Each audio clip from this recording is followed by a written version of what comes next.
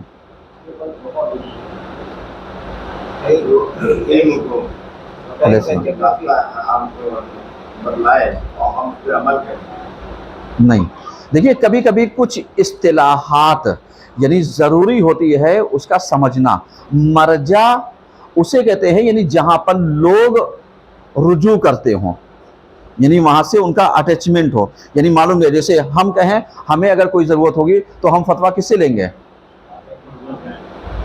ایران پوچھیں گے، عراق پوچھیں گے، سیستانی صاحب سے پوچھیں گے، خامنہی صاحب کے آفس سے وہ کریں گے. اور پوری دنیا میں کسی کو ضرورت ہوگی تو کس سے پوچھے گا؟ ان سے پوچھے گا. تو اب یہ جو پوچھے گا، یہ جو پوچھیں گے، یہ جو ان کی طرف رجوع کرتے ہیں، یہ جو ان کی طرف جاتے ہیں، تو اسی چیز کو کہا جاتا ہے مرجع، یعنی رجوع کرنے کی جگہ. یعنی اگر ضرورت ہو تو اس ضرورت کو پورا کرنے کی جگہ. سمجھ میں آ رہا ہے؟ تو اب اسی کو اگر مرجع کہا گیا تو اس کا مطلب یہ تھا کہ جہاں پر ہم بے دھڑک اپنے عالم سے سوال کر سکتے ہیں، پوچھ سکتے ہیں. اب ذرا سا آئیے، بہت سارے افراد یہی کہتے ہیں صاحب ہمارے ائمہ کے دور میں تو کچھ آیا ہی نہیں، جبکہ حقیقت یہ ہے کہ ہم نے ایک ڈاکٹر والی مثال دی تھی، یاد ہے؟ علم کی مثال دی تھی، یاد ہے؟ آج جو سب سے بڑا اعتراضات یعنی علم کے اوپر ہوتا ہے وہ جانتے کیا ہوتا ہے؟ وہ یہی ہوتا ہے کہ صاحب جب پیغمبر کا علم ایک، ائمہ کا علم ایک، قرآن ایک، حدیث ایک، یہ آ کر کے فتوے اور ان کے نظریات الگ الگ کیسے ہو جاتے ہیں؟ یہی تو اعتراض کرتے ہیں، جبکہ یہ بھول جاتے ہیں کہ اپنے وقت میں اگر دیکھ لیں امام حسن نے صلح کیوں کی، امام حسین نے جنگ کیوں کی؟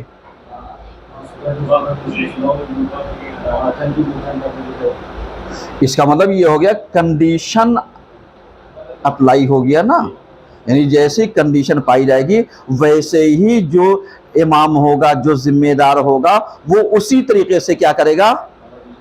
عمل کرے گا. اور اس کی بہترین مثال اگر آپ دیکھیں تو علی بن یقظین ہیں، جنہیں 8ویں امام نے کہا پہلے وضو ایسے کرتے تھے اب ایسے کرنا، اس کے بعد پھر جب وہ ہوا کہا اب ایسے نہیں ایسے کرنا. اس کا مطلب کیا تھا؟ اس کا مطلب یہ تھا کہ آج ہم اعتراضات کرتے صاحب ان کے مسئلے الگ، ان کے مسئلے الگ، ان کا فتویٰ الگ، ان کا نظریہ الگ. تو جیسے ڈاکٹروں کی تجویز کسی بھی پیشنٹ کے لحاظ سے الگ الگ ہو جاتی ہے، اسی طریقے سے مرجع وقت علماء کرام مجتہدین کے درمیان ان کی جو تحقیقات ہوتی ہیں، ان کا جو زاویہ نگاہ ہوتا ہے، ان کا جو علم ہوتا ہے وہ کیا ہو جاتا ہے؟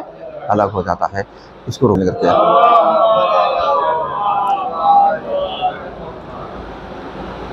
تو جو چیزیں بتائی جا رہی تھیں کہ مطلب اصطلاحات کو اگر ہم لوگ سمجھ لیں گے تو بہت ساری چیزیں کیا ہو جائیں گی؟ سمجھنے میں آسانی ہو جائے گی، اور جو اعتراضات ہیں اس کے ہم جوابات بآسانی دے سکتے ہیں. اب اس کے علاوہ جیسے پہلے امام کے دور میں امام نے کتنوں کو، مالک اشتر جیسا انسان کیا تھا، قضاوت کرنے کے لیے گیا تھا نہیں گیا تھا؟